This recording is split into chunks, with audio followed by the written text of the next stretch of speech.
everyone. I'd like to get started. I'd like to get started. Maybe everyone should sit down.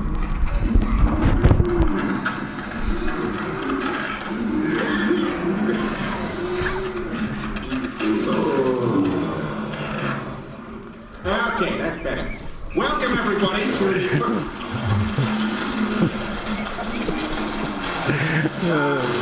snacks are best saved for later.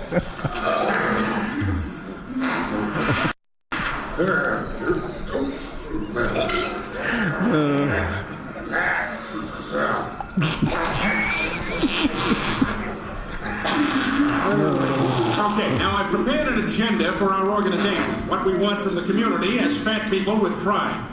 All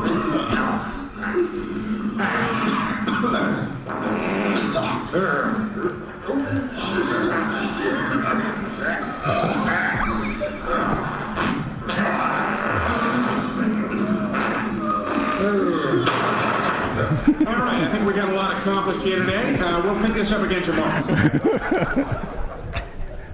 I thought that was great. All right, the last time I spoke was 2 years ago, and I kind of put this up. And I've been tracking this Pro Football Focus that kind of grades players, and I'm kind of proud of the way our offensive line has done in pass protection over the years. This year I was excited. Every week we were first, second, and then Dalton got hurt, and we dropped to fifth. But so a big part of the point is what the quarterback does. Much of what we do is what the quarterback does. Here's one thing that I tell them, all right, quarterback, if you set at 10 yards, you will hit, period, right? Just so you know it, and they look at me like, are you crazy? And there's no question. Our tackles are gonna take that guy around at 10 yards, and if you're standing there, you're gonna get drilled, right? That's one thing I tell the quarterbacks. It's very important. The other thing is quit moving around, right? Sometimes you're trying to pass block, and it's like an Atari game. You know what I mean? You got the quarterback. He's here. Oh, he's stepping. This theory of the quarterback getting back and then shuffling up is the dumbest damn thing I've ever seen. Right? I mean, we don't have eyes in the back of our heads. We can't see where the quarterback is. The quarterbacks I like, and it's been our quarterbacks, and Ken Zampese is now our coordinator, and he is one hell of a quarterback coach. All right? And our quarterbacks for years have not gotten sacked. Probably more to do with Kenny than me, because the quarterbacks kind of go back and they sit there and they throw, right? That's what they do. Some guys are great at pocket movement. Well, the guys that are good at pocket movement tend to get hit a lot, right? Anyways, we have a quarterback, he gets rid of it quickly. He was third in the league this year, according to Pro Football Focus, in terms of quickness of getting rid of the ball, which is important, which is why these stats are high. But the other thing that's kind of interesting is that's not the whole story, because the quarterback who is the very quickest in the league at getting rid of the ball this year actually got hit the most. I don't know how that's possible. All right, the guy who got rid of it was the quickest, was 32nd in the league in his offensive line giving up hits and pressures, right?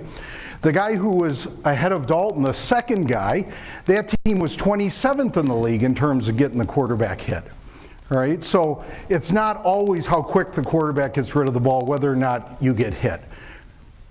I have some very different offensive line techniques. We had a scout that was out at a Pac-10 school this year, and the Pac-10 coach said, hey, Paul's gonna love this guy. And he said, why? He says, because we do all of his techniques, right? And our scout was like, I don't know what that means. He says, well, there's only, and I'm not saying this in a self-promotional way, it's kind of in a real way. He said, well, there's only two ways to pass block, right? The way the whole world pass blocks, all right, and the way the Bengals pass block. Right, which yous who've been coming around kind of know it's different. So the scout comes back to me, he says, what does that mean? I don't even know what that means. I said, well, we don't punch with two hands. We don't punch with two hands. We don't do it. It's not allowed, all right? We don't do it, all right? And which is a little bit different. So I don't do these drills where everyone's doing this kind of shit, all right? And we do more things of defining what each hand is responsible for, each foot is responsible for, and that's kind of the thrust of today's topic.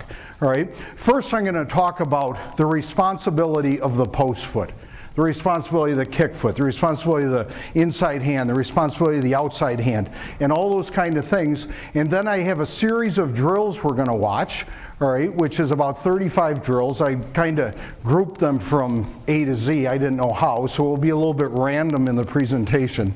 And I'll kind of talk about why we use these drills and exactly what technique we're trying to accomplish, all right? So that's where we're going to go today. This one I'm more proud of. How many times a quarterback got hit? And that's a sum of offensive line sacks and offensive line hits. All right.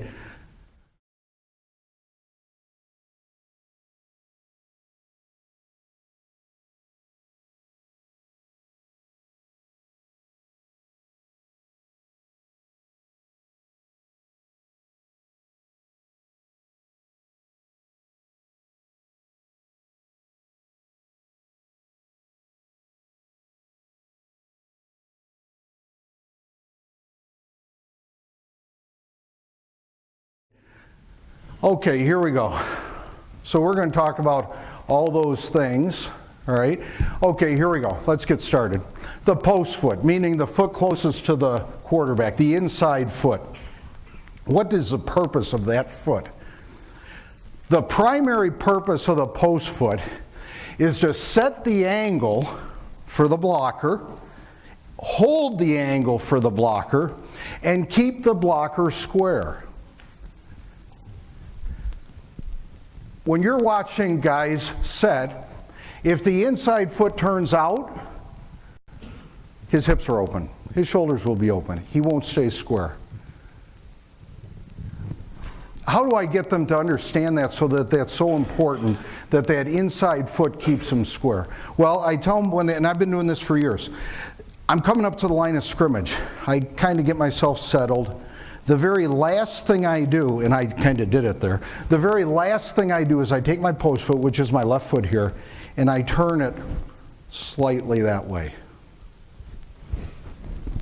You see how his foot is turned slightly to the inside.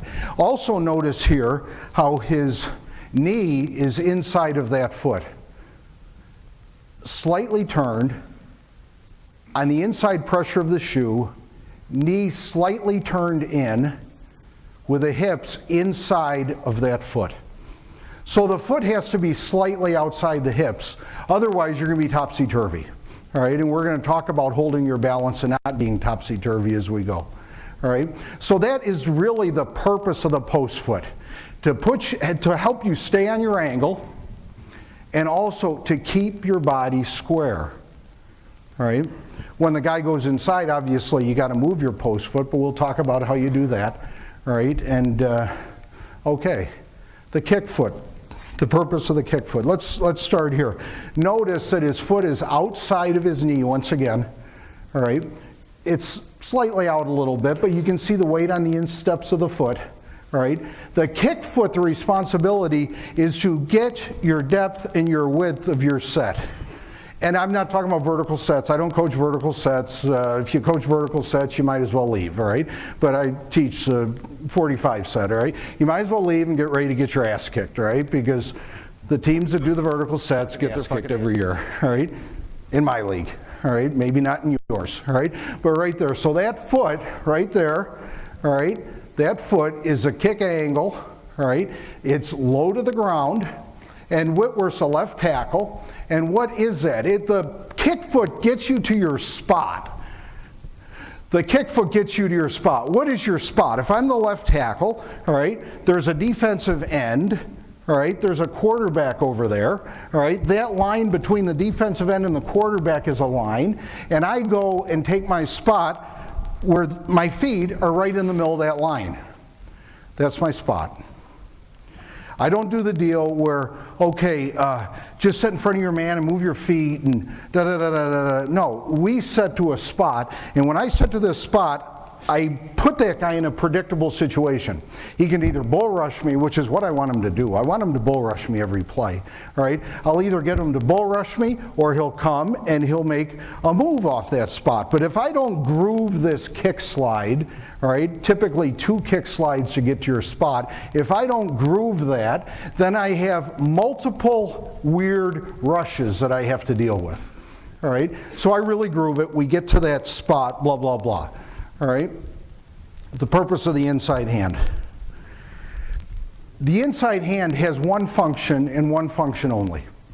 The inside hand lifts an inside move. Lifts an inside move. All right, hey, Jimmy, you got, come be a defensive tackle for me. Now this is kind of like a big turn. I was a student at Cortland State in 1982, and Jim McNally came and did a clinic, right?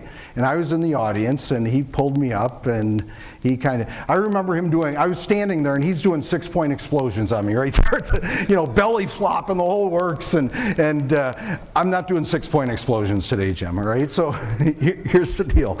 You be the defensive tackle, all right? The purpose of the inside hand is to lift, all right? If he's going to rush to the inside, his game plan is going to be to control my inside hand. All right? How do rushers do it? Well, one is an inside knockdown. Go ahead and knock down my hand. That's one way. They'll knock down your hand and they'll keep coming. The second way is they might rip, all right? And they knock it up, and if they rip, all right? Thanks. So that's kind of, in fact, you want to hang here? Because I'm probably going to use you a lot if you want. Nice. There's a chair there for you if you want it. Nice. Great. All right, so anyways, that is the purpose. So what do? We protect the inside hand. When I set out, all right, this is funky. This is what I tell them. When the guy rushes inside, I say, drop your inside hand. Drop your inside hand. Never punch with your inside hand on an inside move, all right? Because he will knock it down, he will swat it across, he will rip it underneath, he will grab it, he will do something to control your inside hand. So we go, set out, the guy goes in, we go, drop your inside hand, feet before hands, and when he goes to hit one of those moves, I come underneath and I lift. And I take the back hand and I put it on his hip and I twist him like a top, if you've heard me before. We use angular momentum to take away the man's force. If I want to stop a force, the last choice is to get right in front of it. That's the last choice, all right? If I want to stop a force, the first choice is to knock it on the side to displace it. All right, and that's really kind of what we're doing. The force is going inside, and we're twisting the force. And so the guy goes through with a rip, and he ends up like that. All right, or the guy comes in with an inside knockdown, and he ends up like that. And when he goes to hit the inside knockdown, the hand is away, and there's nothing to hit. That's the only purpose of the inside hand, to lift, the way we teach it. All right.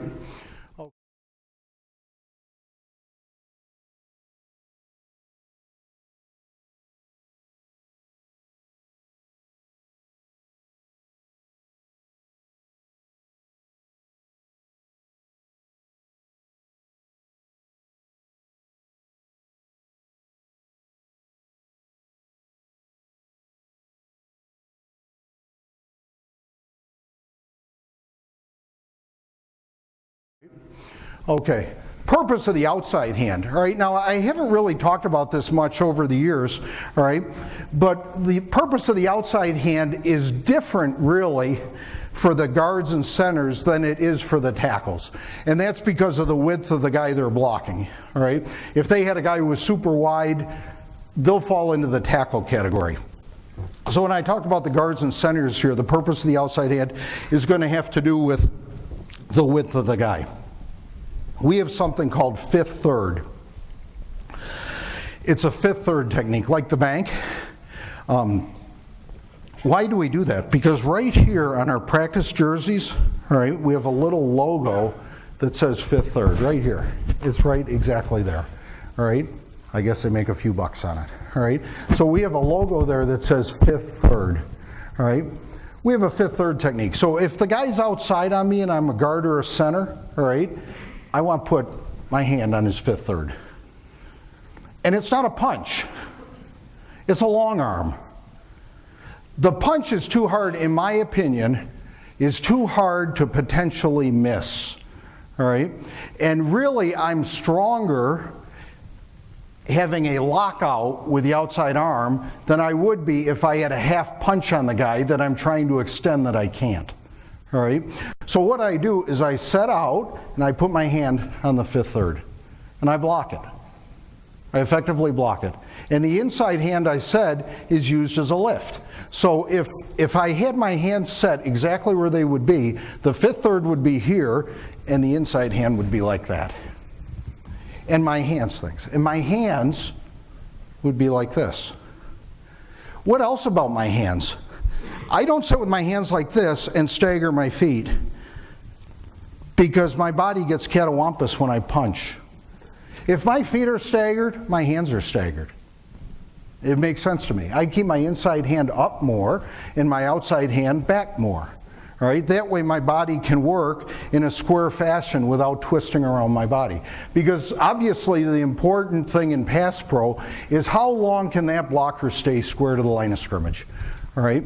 And whatever drills you have to do and whatever techniques you have to teach, you'll be better off if your guys are square than if they're turning like a revolving door.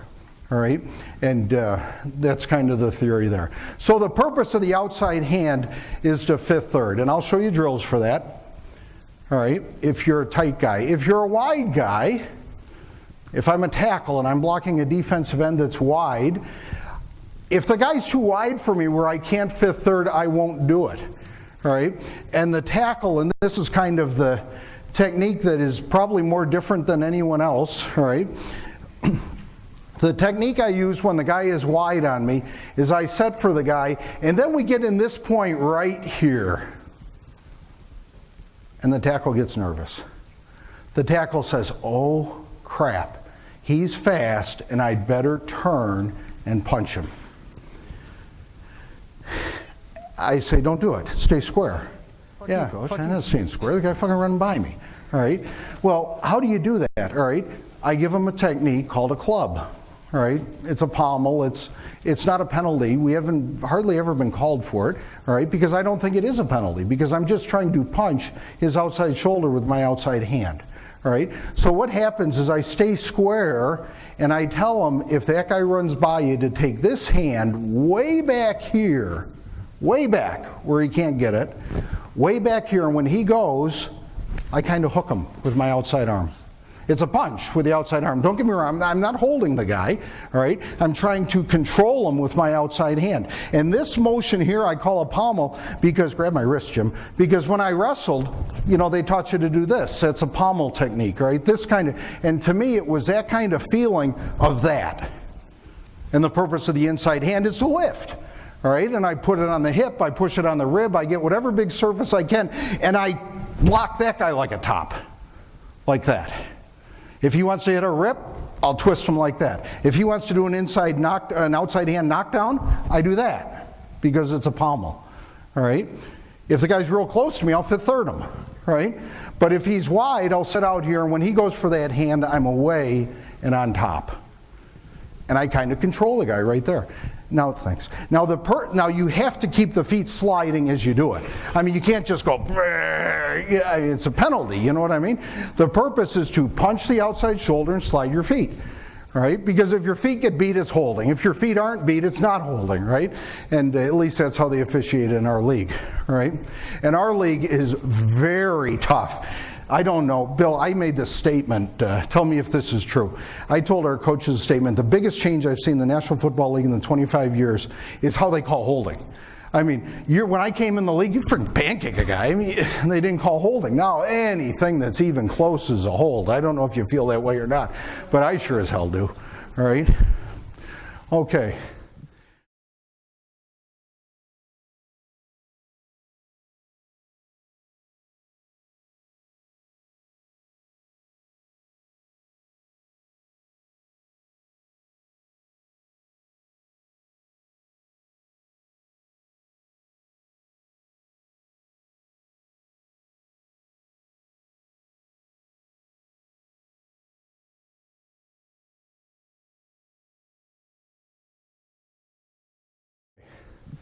Okay, let's talk about this a little bit. Lateral balance.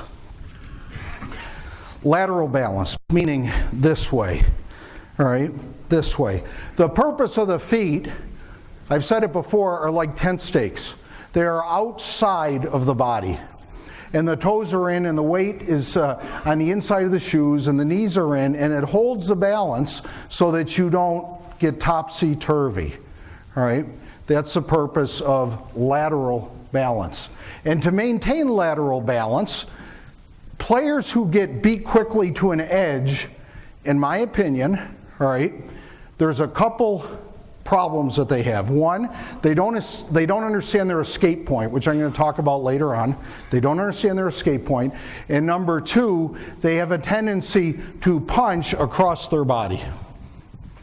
You can never punch until your feet are completely in front of the guy. All right? If you do punch, I would teach that for sure. All right? Don't punch until you get in front of the guy. Because if you punch across your body, the guy's going to beat you. All right? Obviously. All right, so that is what we do with lateral balance. And as we work our lateral balance, and I'll show you a drill for it, we like to keep our shoulders like this. We keep our weight absolutely distributed evenly between the feet. We don't hold the weight on the inside foot. Well, isn't that the closest path to the quarterback? Yeah, but I'm slower to get to an inside move if I've got the weight on my inside foot. Everyone knows to move to the inside, I got to have my weight on my other foot first, right? Obviously, I can only step this way if the weight's over here. I can't really, I got to hop in order to get that foot over that way. So we keep the weight absolutely distributed between both feet on the inside. So I can move just as easily to the outside as I can move to the inside. Next point, forward lean. Oh, we get a lot of guys that come to us and they've really been coached up on pass pro where their back is almost like this and they're punching straight out with their arms. All right, where maybe that was good, but we go against these guys, and I'm sure you do too, that are mismatched for us a little bit.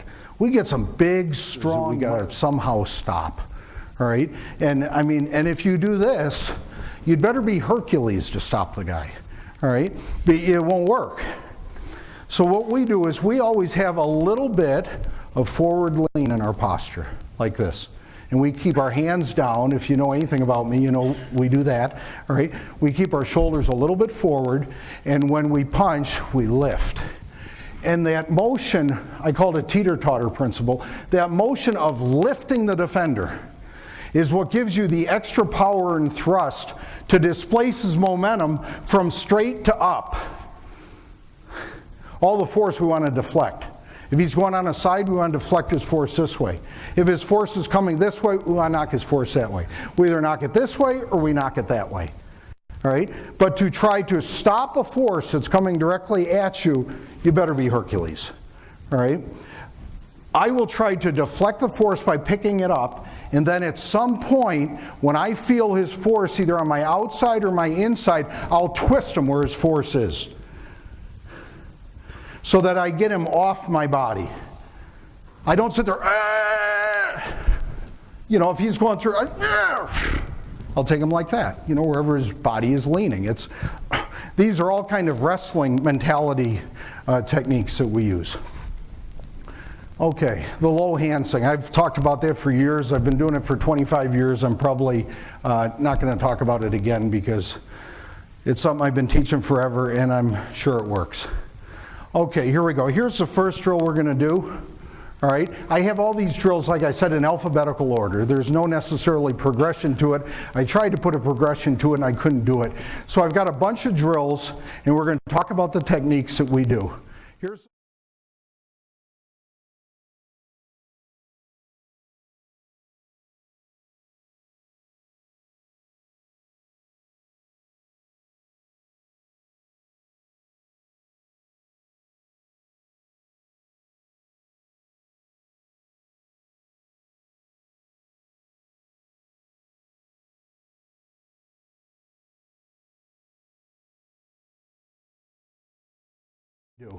Here's the first one. Take chest. On a straight bull rush, The theory, the man who gets his hands on the other guy first wins, is an incomplete theory at best. The man who has his hands lower than the other guy wins. That's true in run blocking and pass blocking. All right? So that guy put his hands on Witt's shoulders first, all right? But Witt then put his hands underneath. On a straight bull rush, I would always let the guy hit me first. And then I would lift with my inside hands to lift the guy up and deflect his momentum up. So this is a bull take chest read that we do with all of our linemen. We pick them right up. And notice we pick them right up and watch the feet. The feet go back. So many guys in pass protection, I'm telling them all the time, your feet are too close to yourself. If your feet are directly underneath your hips, then you're going to get knocked back on your heels. Your feet have to be like the braces. Your feet have to be behind your hips. And if you're trying to stop a force that's going this way, all right, well, your body's in this motion like this, so it's braced so that he can't push you back, and it's lifted so you stop it. And I've kind of demonstrated that technique over the years, and literally, it doesn't matter how big or how strong you are, if you do it right, you can't get pushed back. You get them stopped, all right? And you kind of flop your feet with 2 feet like that. That's bull take chest. Your thumbs up there? Thumbs are always up. Thumbs are always up in all blocking, run and pass. Even all my punching, I'll do always with the hands up and the elbows in and tight, so that when the thumbs are down, the power is the shoulders. When the thumbs are up, the power is naturally the lats, the hips, the back muscles. Okay. Next one. Okay, here's a fifth third. This is a left guard. His left hand is out there on a fifth third on a bull rush. So he's rushing an edge, bulling an edge, all right? So how do I kind of stop that edge? I'm going to fifth third it, and then I'm going to use my inside hand, which is a lift hand. And when he comes into me, I'll stop, and if everything's good, it's good. And if not, if he keeps coming, I'll twist him, all right? Notice the feet are flopping out. I'm going too far there. Here we go. Okay. What we do is, I think the bad habit that a lot of guys have, and virtually every guy that I get does this, they kind of try to stop a bull rush by stepping back, giving ground grudgingly. Well, they end up giving ground for sure. Sometimes it's not as grudgingly as you like, all right? And so the best way to stop it is when the guy hits into you, you just kick your feet back. And that was a flop technique, a hop technique that Howard Mudd actually started, all right? And it was brilliant. And there's a lot of people in the National Football League that use that technique now. Here's a club. Okay, this is a tackle. This is when I said the guy gets so wide on you that you can't fifth third him. He gets so wide on you, you take one more kick. You can't do a club unless you're on his body. He can't be over there and you do a club. You know what I mean? Jim, come here. Thank you. You can't club a guy. I'm lit. I can't club a guy that's out there. That's holding. You know what I mean? So how do I club? I got to get to his shoulder. I got to take one more kick. I'll show you one more kick drill. And then when he goes with some outside move, whatever it is, then I club him. All right? Thanks. Okay, so here's Witt on the club. There. That's a club. He's able to stay square. Look at it again because it's... Okay, and he wasn't far enough up so he didn't have to go like this. But typically if the guy's flying up the field, you got to do like that a little bit more. I got lots of film of that. So that's a club. Here's the next one, the escape point. Escape point means... Jim? Okay. So many guys, and I had a guy who, when I first started working with him, Kevin Zeitler, who now is one of the best guards in the league, but when I first started working with Kevin, everything was pretty much here. That's where Russell Bodine is right now, our center. Everything is right here. This is where I'm fighting the guy. They don't realize that when I get here and my better pass block, Zeitler knows now, all right, that he has 2 spots in his mind once I'm on the guy. If he beats me outside, my spot is right there. If he beats me inside, my spot is right there. So if I were to construct like a half moon, like this, and I'm blocking Coach McNally here, I would know that no matter what he does, I'm either going to end up there or I'm going to end up there. That drill, believe it or not, I learned in 1982 from Coach Paterno when I was a GA at Penn State. He had us do a drill called escape drill, where the guy grabbed my shoulder, right? Where they would grab the shoulder and go, set, go, right? Then you'd have to kind of turn and block the guy. And I was like, that's the dumbest damn drill I ever saw. I mean, why are we teaching guys what to do after they get beat? You know what I mean? But, so I've kind of put this in, there is something very true to that, to knowing where you have to get to when you get beat.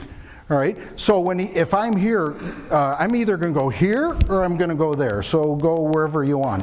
All right, I'm going to go here. That's my inside escape point. Here's my outside escape point.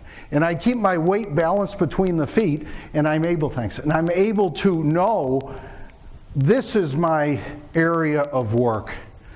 And I block the body of the man. I asked the question to my group a couple of years ago. I said, the older guys, our younger guys don't get to vote. All right, older guys, do you look at a specific target or do you look at the whole body of the rusher? All right, and I had them raise their hands. And I never really talked about it. I was just kind of curious. Almost everyone, 90% of them, voted, I blocked the whole body of the man. They don't focus their eyes on a specific target, right? Because they feel that you're not loose, that you're too grained into that spot, and you're trying to block something which is very fluid, all right? So they kind of cover the whole man, and they see the surface that's presented to them, and they respond accordingly. Sometimes we'll key on a guy's inside hand when we block him. Sometimes his outside hand. When you block a great spinner, you key his inside hand. When you block Reggie White, you key his head because he had a great hump. But before his hump was always a head shake. So you knew that when the head moved, here comes the hump. All right. So all these guys are kind of different. All right. You kind of figure out what their best move is. If a guy's got a great move, if a guy has a great move, you say, oh, geez, we're playing this guy, and this guy has an unbelievable inside move. I'm scared to death. Go back. All great moves, I'm not talking about guys with good moves, whatever. All great moves are so powerful and explosive that they have to tip it before it happens. There's something there that's going to give them the equal and opposite reaction. You know what I'm talking about? Where there's going to be some movement that's going to show it. And so you have to go back, and when a guy has a great move, you have to go back and find that trigger of that great move and train it all week and tell them when he does this, jump the shit out of him, all right? Because here comes a great move. So here's an escape point with an outside rush, and you can see that angle, all right? Here's the next one. Here's the inside escape with Zeitler doing it. All right, he sets out, and there's the inside escape move. You see that on the inside move, believe it or not, in fact, Jimmy told me this when we were coaching him, and I kind of, he was watching our film. Jim and I obviously work closely together now. Life's gone a big circle for us, right? And he said, you know what, bowling, when the guy goes inside, bowling's our left guard, he says, you know what, he drops the inside foot and loses ground. I go, okay, whatever. Well, I kind of watched it. It took me a year. I'm stubborn sometimes, Jim, you know what I mean? It took me a year, all right, to realize he's exactly right. That's what he does. That's what our guys do. That when the guy takes an inside move, you actually, to get to that escape point, you drop the post and you shuffle over. Because if the guy hits an inside move and I go up, holy hell, I can't cover the angle. I did take geometry my sophomore year in high school, right? If the guy goes in, I'm at a lesser advantage because I'll be on the back side of the blocker. But to get in front of the blocker, I got to lose a little bit of ground to get in front of him. So much of what I learned was from Coach McNally. I kind of mentioned that when I first was at, and I want to say this, my pass protection things really are from two schools, all right? The first school is the McNally school that kind of started the whole kick slide stuff, kick slide, get on the angle, all that kind of stuff, which I found, I actually learned going into my senior year of college, and I used all those techniques my senior year, and they are very inbred in my body, right now. They were heresy back then in 1982. If they had witch trials, Jim, you would have been up for it, you know what I mean? And anyways, but it was absolutely fantastic. And the footwork things I do are really from the McNally School. There's one other coach, Hudson Houck. The things that I do in terms of covering people are from Hudson Houck. He told me my first year coaching, and we kind of followed along going to different scouting trips. He said, if you take your guards and punch on the inside number in the pro football, number one, you can't do it, right? Because you can't stop a TE. You can't stop a TE, right? The tackle gets so worried about the TE that he has to set vertical, and then the end beats him all the time. So Hudson, who year after year was up near the top of the league in fewest sacks, because what they were doing different is they would set all the way across in front of the guy. Larry Allen, all those guys, right? They would set, and I got the term nose to nose from Hudson Houck. That's how he coached it, right? Now he did a little bit different on the inside move. He would, if a guy hit an inside move, he would step with this foot, like that, because he said it was quicker to get over there, which is kind of interesting. So he would hold the weight on the inside, and if the guy went inside, he'd step with this foot to get him there. To me, that disrupted the timing of the footwork, but I think it's a great way to do it. I think it disrupts what I teach. But anyway, so.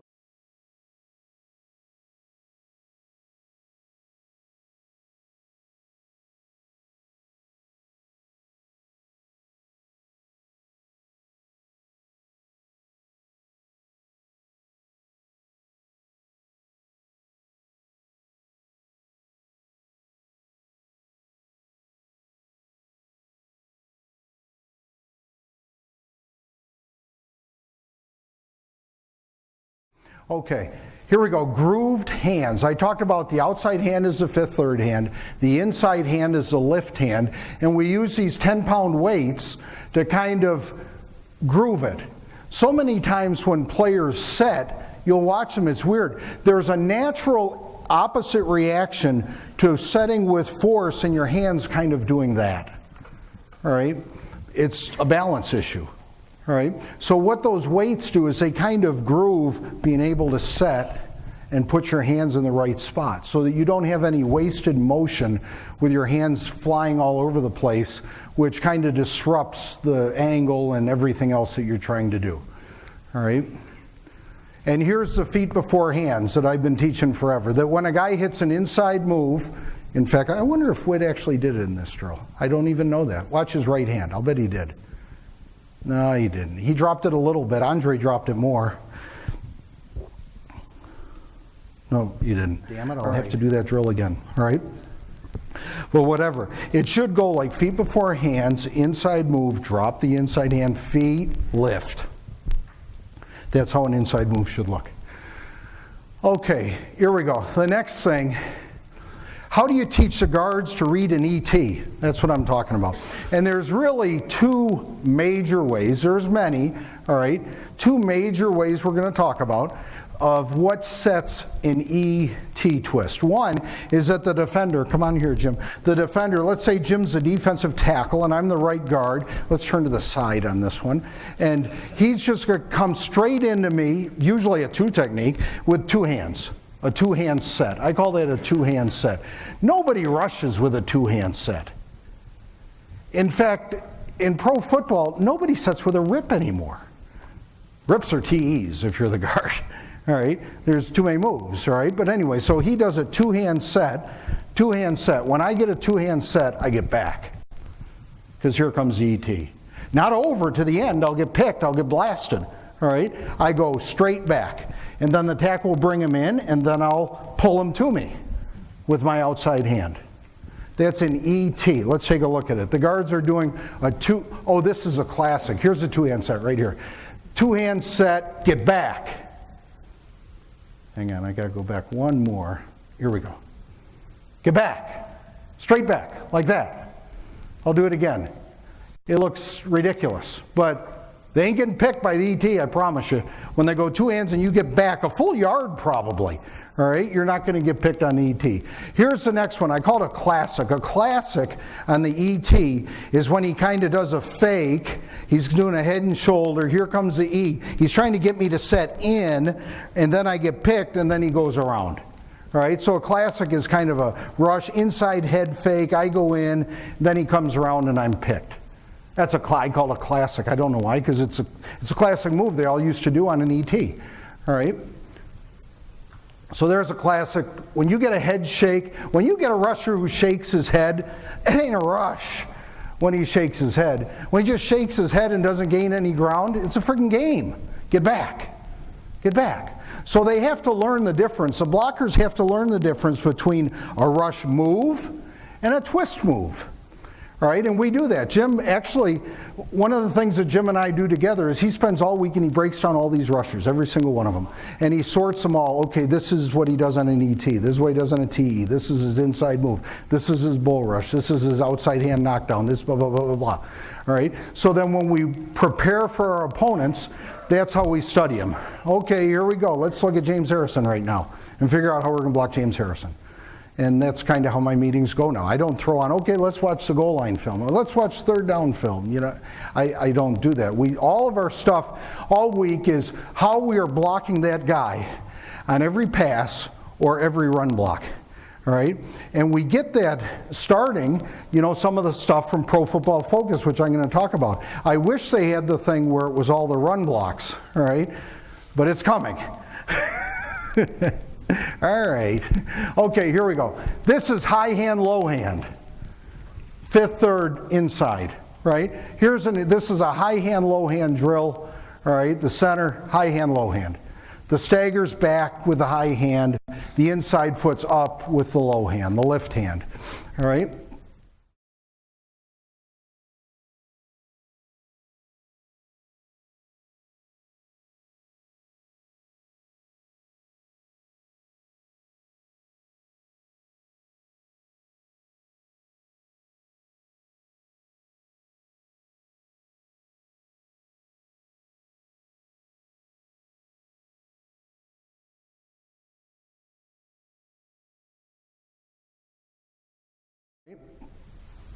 Okay, this is on my board. I got pissed one day, all right? I got pissed one day that there's some things that the players keep doing over and over again, all right? And I got on my board that night, and I just stewed on it. And I wrote at the top of my board on the left, this was probably about 6 years ago, it's still there, all right? I wrote, I hate, all right? 10 things I hate. That if you do this, you can't play for me. All right? Just don't do these 10 things and we'll get along fine. All right? Is kind of what it is, all right? Number one, punching with your outside hand down the middle of the defender. Number one. If I could only have one thing, that would be number one to me. All right? That if I'm setting, whether I'm a guard or a tackle, Jim, all right, and he's rushing on my outside edge, and I punch him down the middle with my outside hand, I despise that more than presidential candidates, all right?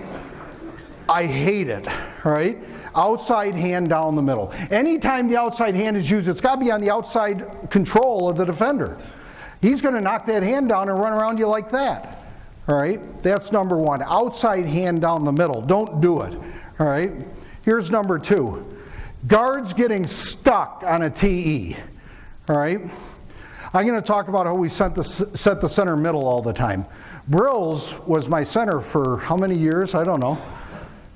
5 years, and he made all the calls, and he made middle calls all the time because then the center don't have to walk anybody. He just kind of stays in the middle, you know what I mean? So Brills was the master of making the perfect call to make him look good, all right? He had it down to a science, and the guys used to bust his chops all the time about it. I said, Brills, are you ever going to make a slide call, ever? No, middle, stay in the middle. Let's keep the middle good, all right? So it was kind of Brills, right? So what we do when, I'm joking, of course, but he, you know, he's an engineer is what he is, you know, so he's a little bit smarter than the guy that was a communication major that still needs 60 hours to graduate, you know. So anyways, the TE, all right, the TE, when the guards get on the TE, throw him out, I've said it forever. When the 3 goes out, throw them out. Don't get stuck on a TE. So, Jim, you be the outside rusher. All right, I'll be a left guard. All right. So many times you'll get out there and he rushes outside and you just kind of stay here and you say, oh yeah, everything's good. All right. Next thing you know, the freaking end's coming around. You're stuck on him and you can't get off. So whenever a guy rushes outside, we get him off our body. And that is way easier, believe me. I'm deflecting his force, right? That when he rushes out, I knock him out. My right hand on the top of the shoulder pad, I block him with the left and I shuck him with the right. I call it a shuck technique. So when the 3 goes out, I knock him out. So if I'm in a TE situation, great, you knock him in front of the tackle doesn't have to worry about the end. I tell the tackles, this has a story. My first tackle, when I came in the league really, was Willie Anderson, who was a multiple-time All-Pro player, who, if the Bengals were worth a shit back then, all right, he'd be a Hall of Fame candidate. He was that good, all right? He went some years without giving up a sack, all right? He was unbelievable, Willie Anderson. My left tackle was Levi Jones, who was an alternate to the Pro Bowl 3 or 4 times. He hurt his knee. His career was shortened, right? After that, we had a guy named Stacey Andrews, right, who didn't even hardly play football except for his senior year in college. He was an All-American hammer thrower. We drafted him in the 4th round. He left us, went to Philadelphia, and signed the biggest contract in the history of right tackles, right? That was Stacey Andrews. My next left tackle was Andrew Whitworth, who's been to the Pro Bowl a bunch of times, and he's gone years, true Neil, without giving up a sack. He holds the Pro Football Focus record for most consecutive games without a sack, all right? Andrew Whitworth, all right? Andre Smith was my right tackle. He went from a big fat turd to a pretty good player, all right? Because he was a talented guy and a good guy and a great athlete, all right? And he's left us now because last year we drafted Cedric Ogbuehi, he was going to be a star, and we drafted Jake Fisher, who's going to be a star. So those are my tackles. Every damn one of them has been a Pro Bowler or close, right? And why is that? Why have your tackles been so good? Well, we've drafted them high, all right? But why have the tackles been so good? Well, I tell them, you don't ever have to worry about a TE. It's a guard's job to handle a TE. And when you tell the tackle that, he's like, oh my God, really? Yeah, you don't have to sit on the guy and come back and force and knock the guard off. You don't have to do it. It's not in your job description. It's the guard's job on a TE to flatten the T in front of you, so all you got to do is just kind of grab them in front of you and block them. And I think more than anything, that's why the tackles have done well. All right? Because when you can take the TE away from the tackle, where all he has to do is block that guy, and he can't, and I don't jump, all right? I mean, you can't go jump the guy and let the T be back here, because then you're picked on a game. Forget it. I don't do that, whatever. I know it works for others, but we kind of set on levels, all right? So that when they come, we can pass all the games and all that. I learned that from Roger French when I was a very young coach. He was a line coach at Brigham Young, and he had a drill. It was great. He would take the linemen, right, and they would kind of set to levels. They'd have defensive guys, and how they did it, this is amazing. They took good splits, and they did it while jumping rope. He did it every day. They jumped rope, and they stayed on levels together, all right? And what they had, I haven't tried it. I just remember that. I think I'm going to try it. Next we're going to do it, all right? So they kind of jump rope, and they stay on levels, all right? Because if you can do that, I can't even jump rope, really, you know what I mean? But if they can jump rope and stay on levels, then maybe they can do it in football, all right? Okay, that's number 2. Number 3, not zoning to linebacker locations. If Jim's the linebacker and I'm the back guard, and Chris, where are you? Yesterday did a great job on the spot. You were sitting over here. There you are. You know, taking the backside tackle goes to the front side B gap. Is that right? Did I get it right? Yeah, or the backside guard on a nose guard goes to the front side A gap, right? You take those angles, you know, that y'all take to go get on the guys, I think are terrific. I do it based on a linebacker level, all right, which is a little bit different, but whatever. I told him this morning, that was creative. I love coaches that come up with their own shit. You know what I mean? I love it. So, you know, I hate if the linebacker's there and the play's going there and this guy goes like that. You know, it makes no sense to me. The way I do it is I say, find that linebacker, aim one man past that linebacker, draw a line between that imaginary guy, and go run that line. And that kind of puts both guys together in the right angle of combination. All right? I might change based on what I heard last night, though. Okay, here we go. Center's too deep on the help. I mean, centers are only allowed on a regular drop back to get 3 to 4 yards deep. They can't just keep fading back and end up on top of the quarterback. All right? So at some point you have to pick a side. But what this could be 4A. The center sets back on a middle call and decides to leave the middle and go lunch that guy. And the right guard says, "Where the hell are you? You left me. You can't leave me. When you say you're staying in the middle, stay in the middle." All right, so that I know how to carry the guy and take him and all that kind of stuff. All right, here's 5. All right, and I'll finish here with 5, and then at the end I'll finish the last 5. Turning on a vertical double team, meaning one guy goes forward and one guy comes on the side. All right, and it's kind of, kind of the things that Jimmy's been coming up with over the years, is that you go lateral to get your fit to go forward. All right, we call it over and back. Over and back, and it drives me nuts. We'll watch it on the film, and they won't do. They'll kind of step. I'll say over back, all right, and then they know it. All right, okay.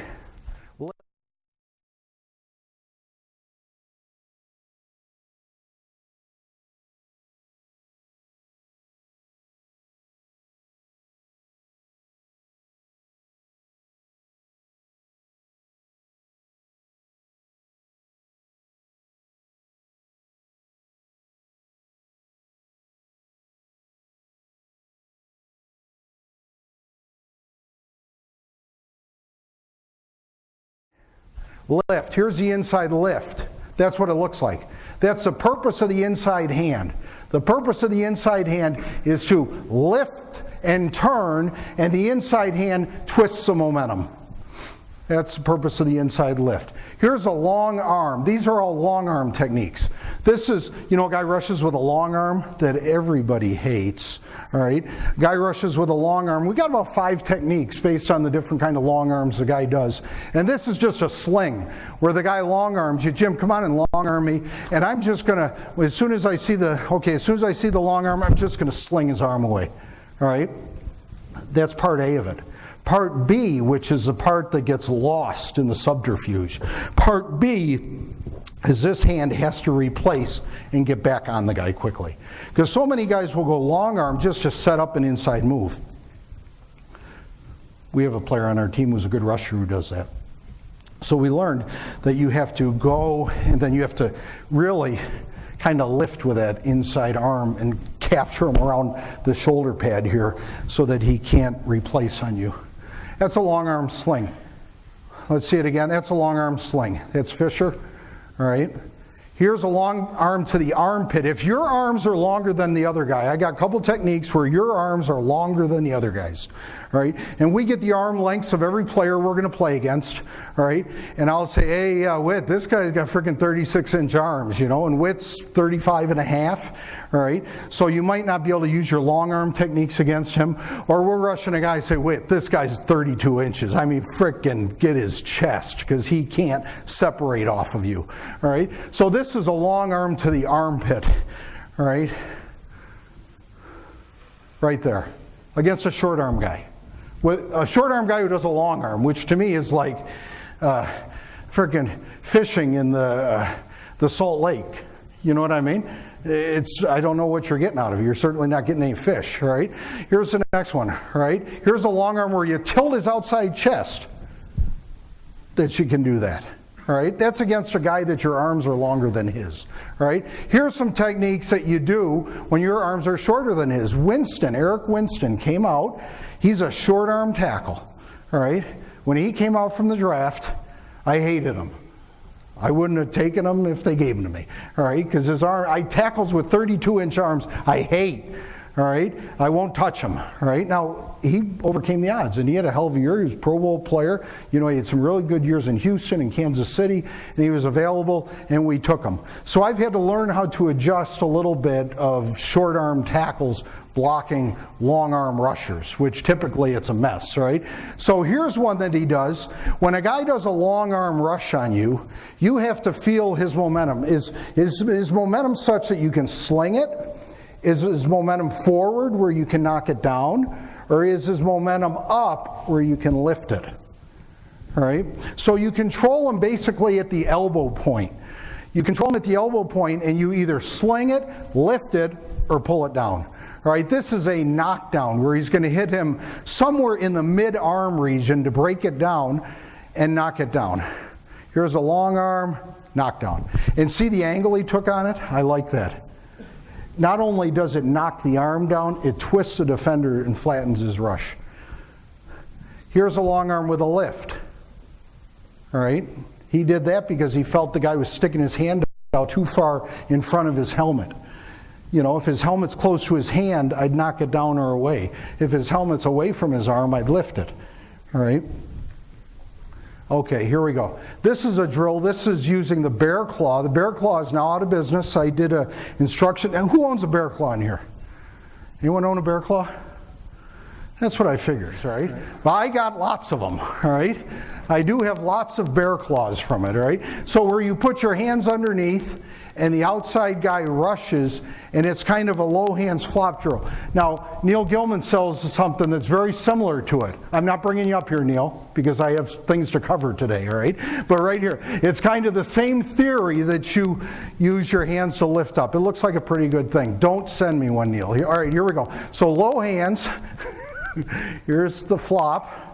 There. I don't care how big and strong you are. If you get it right, you can't go back. I do it every year. I'll take a #1 draft pick, and in my meeting, the first meeting I'll have, I don't do it now. I did it when I had a good back, all right? I'm on the process of having a good back again, all right? But whatever, I would take the guy, and I don't care who he was. I did to Willie Anderson, and I did just what Zeitler did there to my assistant, Robert Couch. I said, come on, Willie, push me back. Willie was the biggest being at that time playing offensive tackle, and Willie couldn't move me an inch. All right, now I had to flop a couple times, all right? But what I'm saying is because you have the leverage, and it doesn't matter how big and strong he is, all right? That's a low hands flop drill. Here's another one with bowling, all right, with a bear claw. You want to stop a bull rush, do that, all right?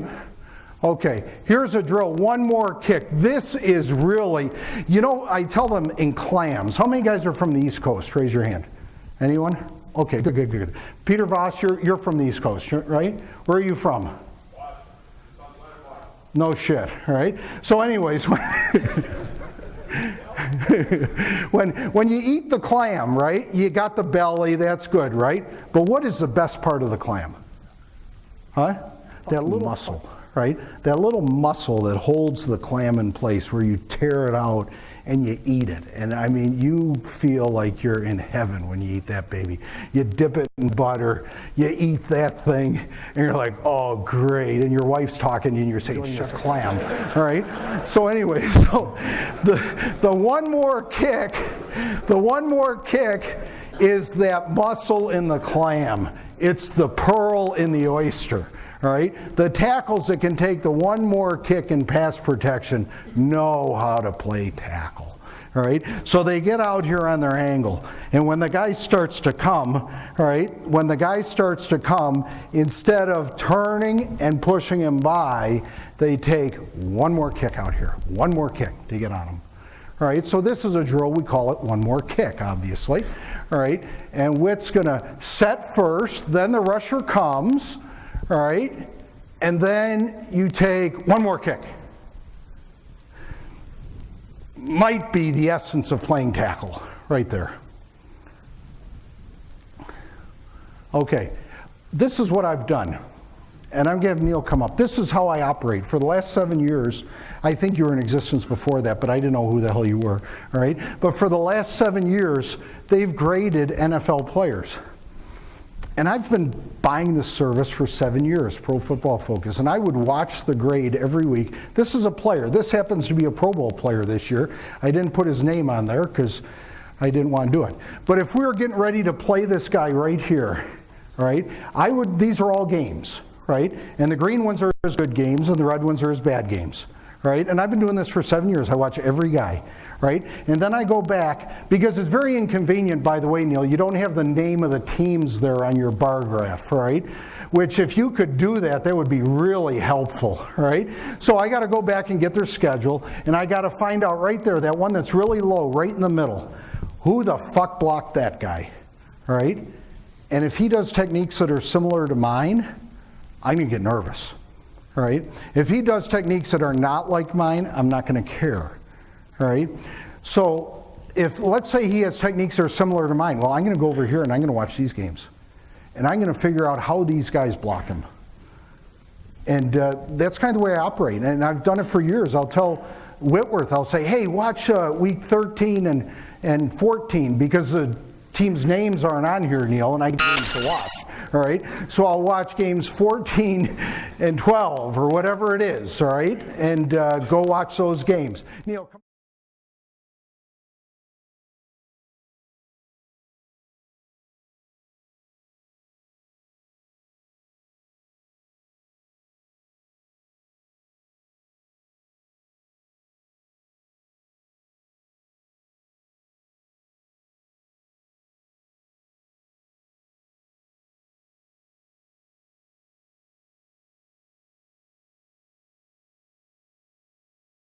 Okay, here's partner zigzag. These are the angles you take in pass protection. You either kick on a 45 or you lose a little bit of ground on the inside. So those cones that are out, all right, those are set apart. That's for the tackle. Those are at 4-yard squares. There's 6 of them. I got this drill from Kent Stevenson, who was a great Steelers line coach, who spoke here at the Cool Clinic years ago, and he was doing this zigzag drill, and I do this as part of my circuit drill that I do every day to start out practice. They do a circuit, instead of standing around, I've showed it in the past. If you want to see my circuit drill, you can go to my website, www.perform-coach.com, right? And the circuit drill is on there, right? But basically, it's before they get started in practice rather than bullshit, and they can kind of work on their footwork, they can work on their angles, they can do all the little fundamental movements that they can concentrate on that day before practice, all right? That's for the tackles. But then the guards, I learned, are less than that. They're probably 3-yard squares. So I have space for the guards and centers. And as I told the rookies and the players last week, the guards have to block a little space. The tackles got to block a bigger space.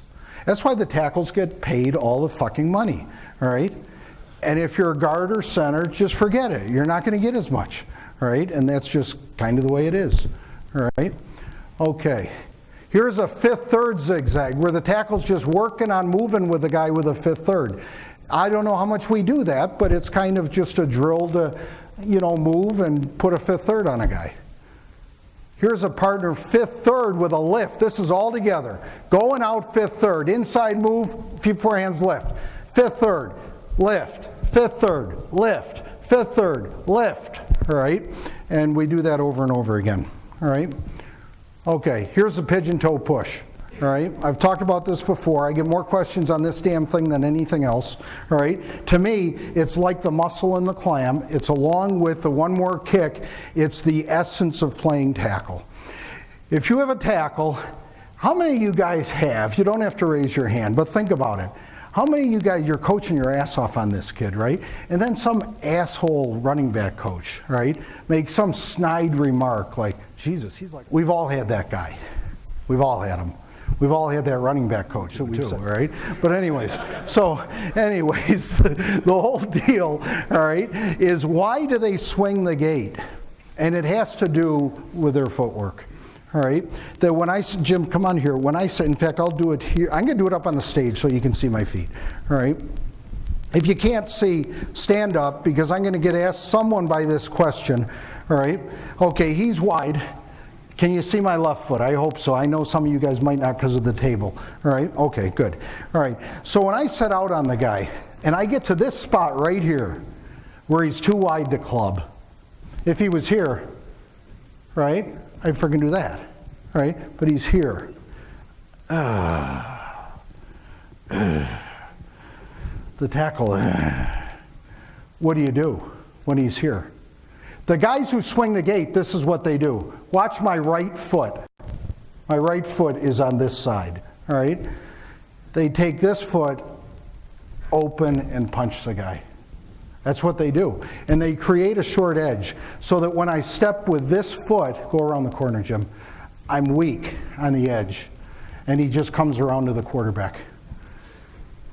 The pigeon toe is a defensive back technique that I learned from our secondary coach, Kevin Coyle, all right?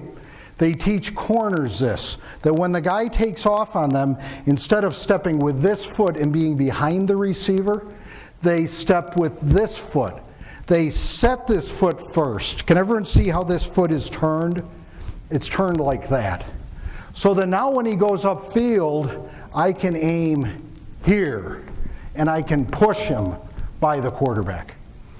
I call that a pigeon toe, all right? So it really looks like kick, pigeon toe, push. And it's kind of, thank you. And shoot, I was a phys ed major, right? We had to learn the oom-ba, cha-cha-cha, oom-ba, cha-cha-cha. You know, we had to learn all those dance moves, you know what I mean? And it was kind of weird. You know, you'd set out and that, all right? And it's a little weird to do. You got to try it. You got to practice it, all right? But once you got it, all right? So watch Whit doing the pigeon toe push. Watch his right foot. See? The right foot turns and the left foot goes way back and out. It doesn't. Most guys who have trouble with the edge will step with the left foot and will come almost underneath themselves and back. All right? Watch what his left foot does. We'll watch his left foot first and his right foot. Whoop. That's Fisher doing it. Left foot. See? You see how far he reached that left foot? Watch it again. Watch how far he reaches the left foot. To get back and away from the guy. And when that happens, watch what the right foot does. The right foot comes through. And then you've set yourself on the angle so that you can push the guy for width and stretch. Here's Fisher doing it. It's the same exact thing, but all of our guys can do it, all right?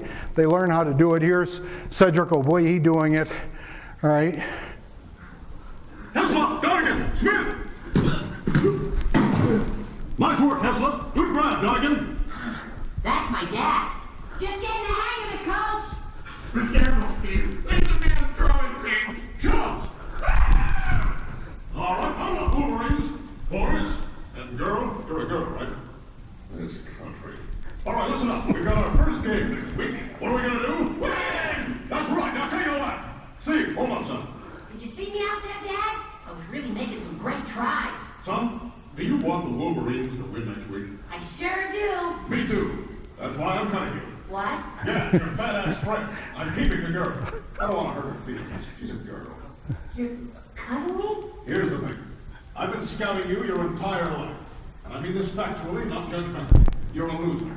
You lose at things. But hey, here's a chance for you to help us win by not playing. High five!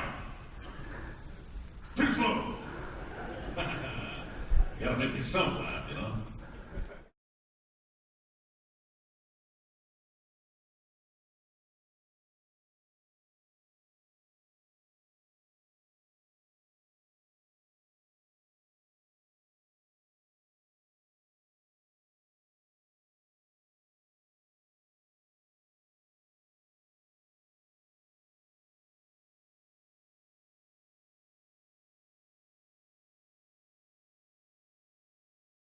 Thing. All right, okay, here we go.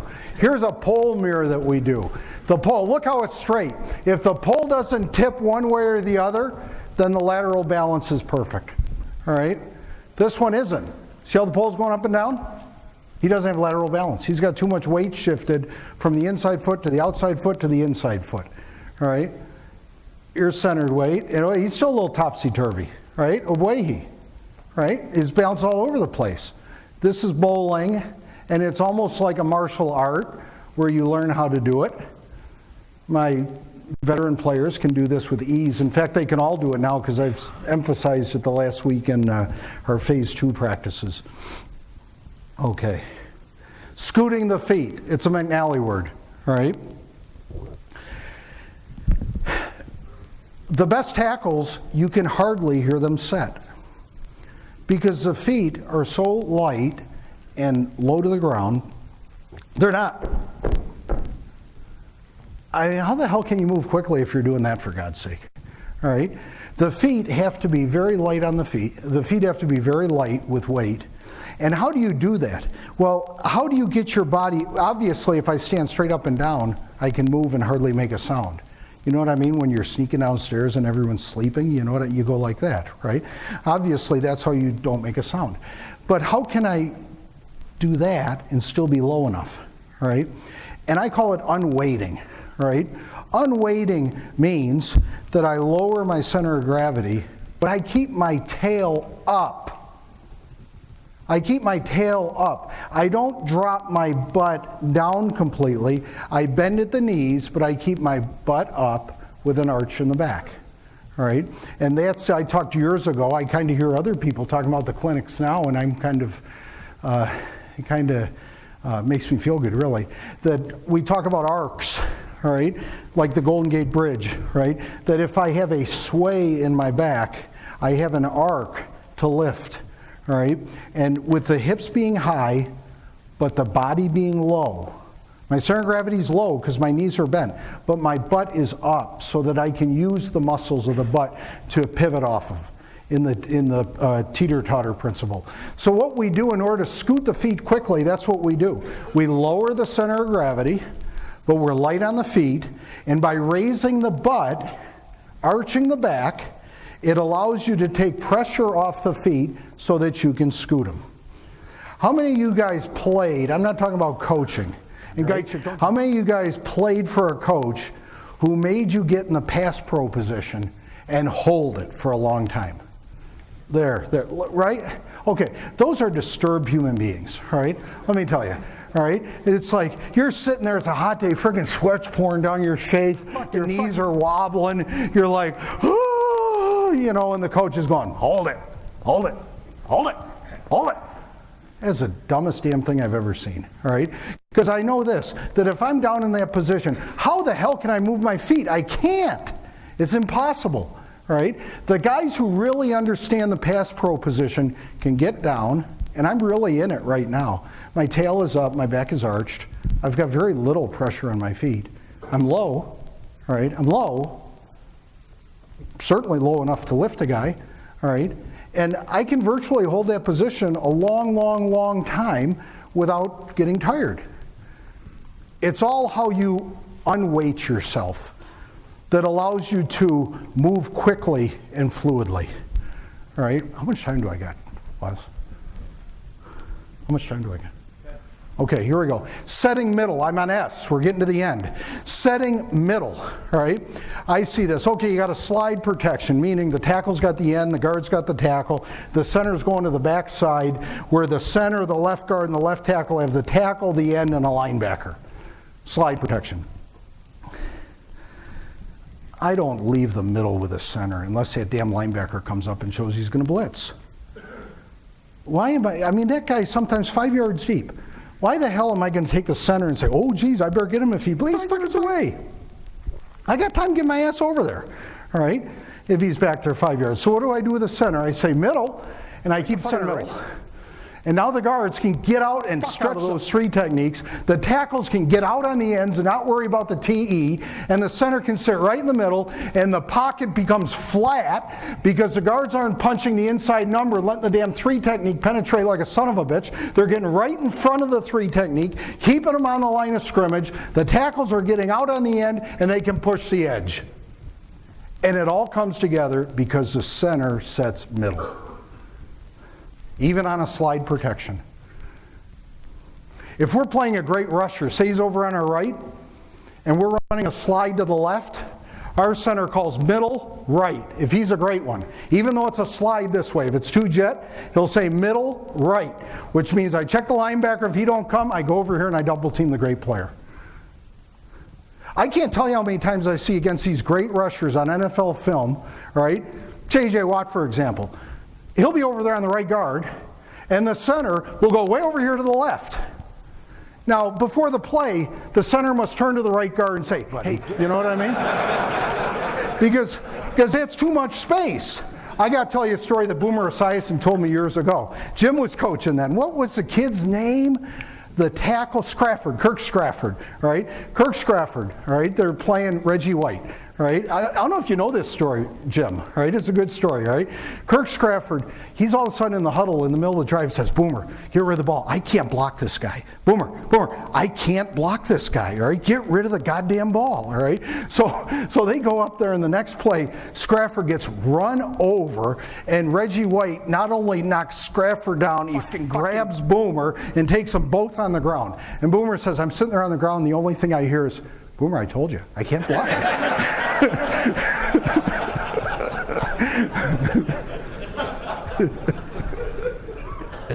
Oh, shit. I laughed my ass off. All right, that's setting middle. That's why we do it. That's kind of the end. Here's if the three, oh, I missed it. If the three goes out, knock him out. Here's a game film of a left guard doing it. Nate Livings, three goes out, knock him out. It doesn't matter if it's a TE or not. That's where his momentum's going. Knock him out, and then you're all set on the TE, whether it's not. You just restart if it's not, right? Okay.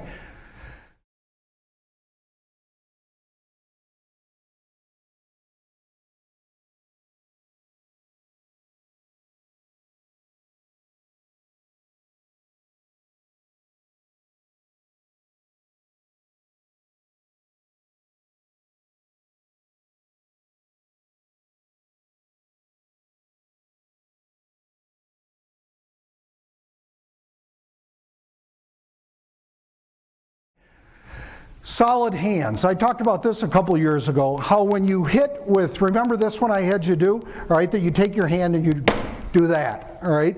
That when you put hands on a defender, you don't slap your hands, you don't cup your hands like a fist and punch, you don't do that to hit the guy. When you block a guy, you block him with your open hands, the fingers clawed, and you hit him solid with those hands. Kind of like when you're younger, you're a real hot chick, you know, you kind of, whatever. But right there, right like that with your hands, all right? We can't do it now. Divorce is too expensive, all right? So right there, this is not a how much can you throw, this is just a control the guy with your hands drill, all right? That's all this drill is, just kind of control them. Wrist, hands, control, like that. And then we do this. That is a solid hand right there. That's how we want the hands. The hands open, the thumbs up, the fifth third, the inside hand like that. All right? Here's oh, okay, so there it is again. All right, I think I have one from this angle too. Okay, oh yeah, here it is. Here's one from this angle so you can see it.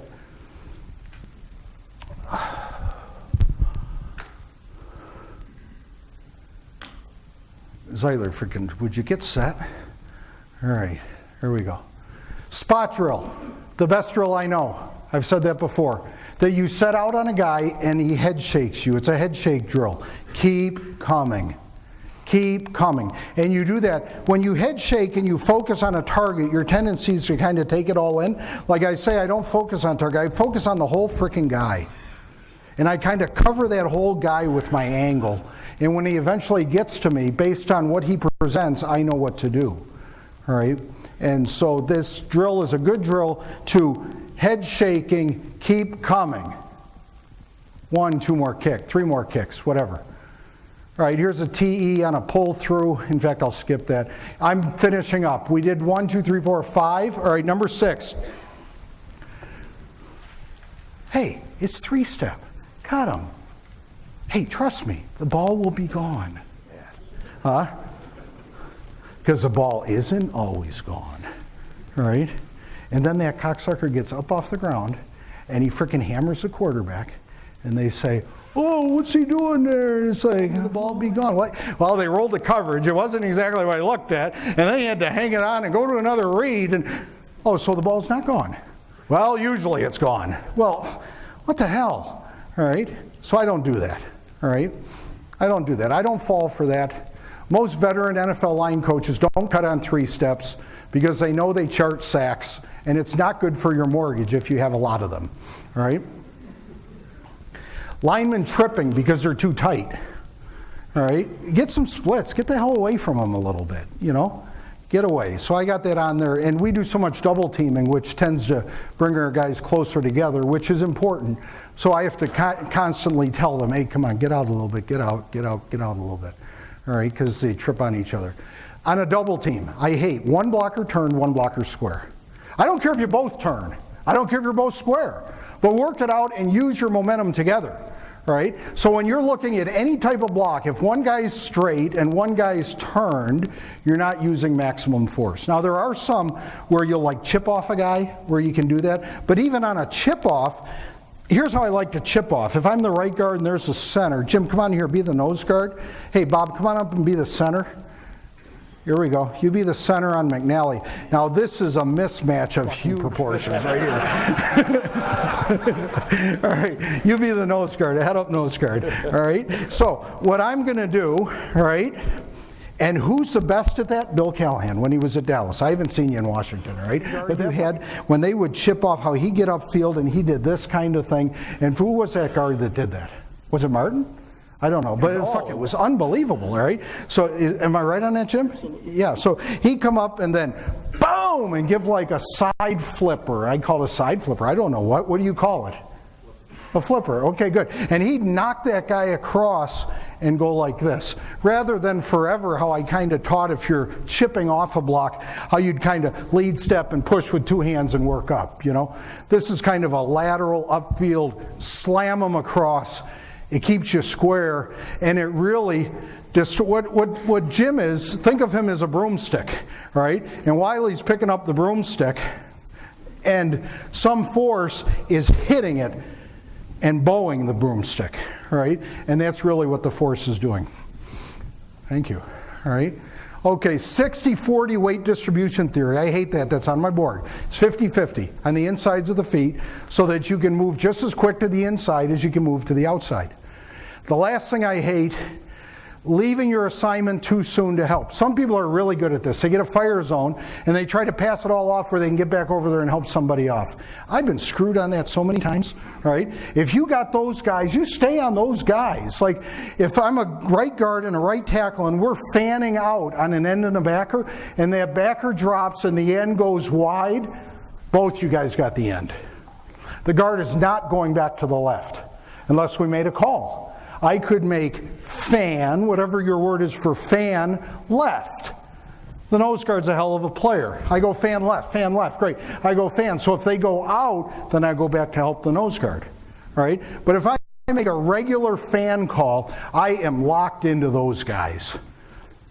If I make a call where I'm telling them I'm going to leave, I'm going to tell them I'm going to leave. Okay, I'm done, Wiley.